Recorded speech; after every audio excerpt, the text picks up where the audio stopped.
to look at the second project using the pop of colour, and we're still going to stay with the floral bag card shape, but this time instead of making a bag, what I'm going to do is I'm going to take this trellis die and I'm going to use this to cut detail into a regular card, just to show you how all your dies have multiple uses. So I've taken a rectangle, it's just off a square of card. I put a sentiment down the side and then I'm going to lay my trellis on top. So I need to get a piece of tape and then tape it into place. I want that to go roughly there. So get my mat and then I'm going to just flip that over. Now I am going to use my cut tidy because I've got a lot of detail in there and it's just going to give me that extra little bit of help. And then we can run that through my die cutting machine. So the other thing we've got is we've got our foxglove, and I do think this is one of the prettiest flowers in this collection. Absolutely gorgeous. So you've got your foxglove and all your decoupage. I'll cut that out in a minute and show you how you turn that into these lovely, lovely flowers. And that one's got tangled. There we go. So what you want to see now is how we've used this trellis. Let's get rid of those bits. There we go. Lift that out. So I'm just trying to make sure most of the bits go in the bin. And there we go. How about that? So we've now cut the panel into our cardstock. So it's a just different way of using it. So no one's ever going to look at that and think that should be part of a bag. It's just a really nice trellis effect. So all I've got is I've got this one here and I've just put a few little liquid pearls on there. Right, before we go any further, what I'm going to do, and I'm just going to get this cut through. So this, we can be making up the card while this is cutting. So this is the foxglove, and again, you've got your one die there, and then you've got your two extra dies. One's a Swift die and one's just a regular die. So we can pop these onto our charisma, and that's going to go on there. Lines up absolutely perfectly. This Swift die is going to cut out two pieces. So if I pop that on there, then I always take those two down because I just think it helps. And then that one's going on there. And there we go. So once I put that on, put my second plate over the top, and that will then cut. So what we've got is we've got our card base, and I've got some lovely green card to go on first. So that's got a lovely contrast with the white card base. So we can pop that on. There we go. All the way over. And we can just pop that on there, just like that. Now, don't always do this, but now I'm going to pop another white panel on so that we just have, the smallest amount of green showing through. So we can pop that on, just there.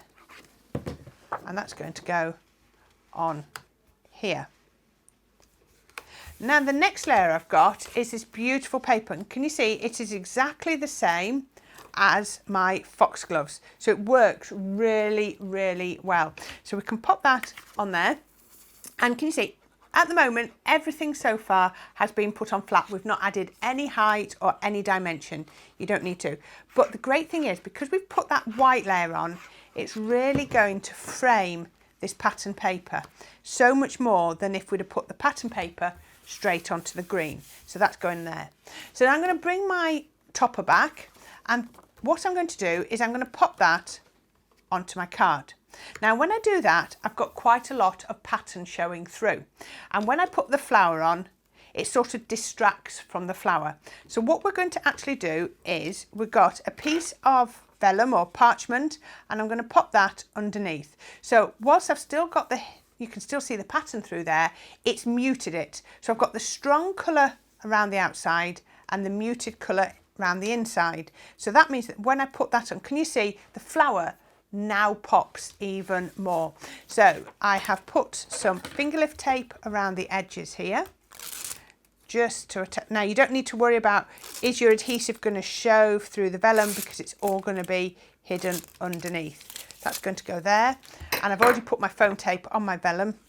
So that's just going to go, oops, dropped it.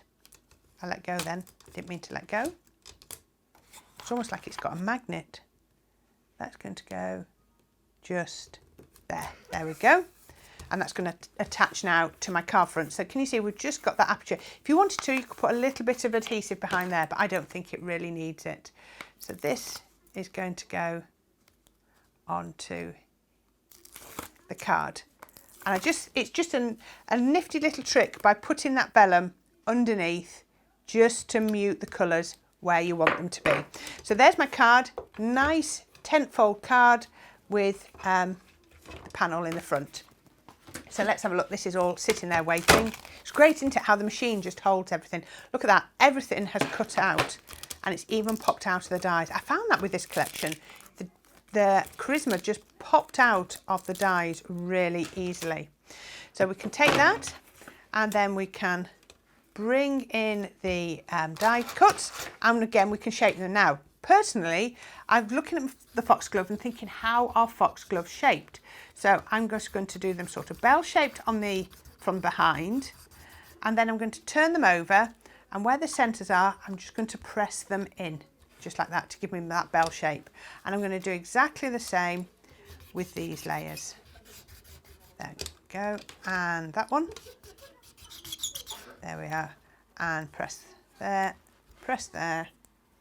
and there. So now I bring this back in, grab my tweezers because it's definitely easier.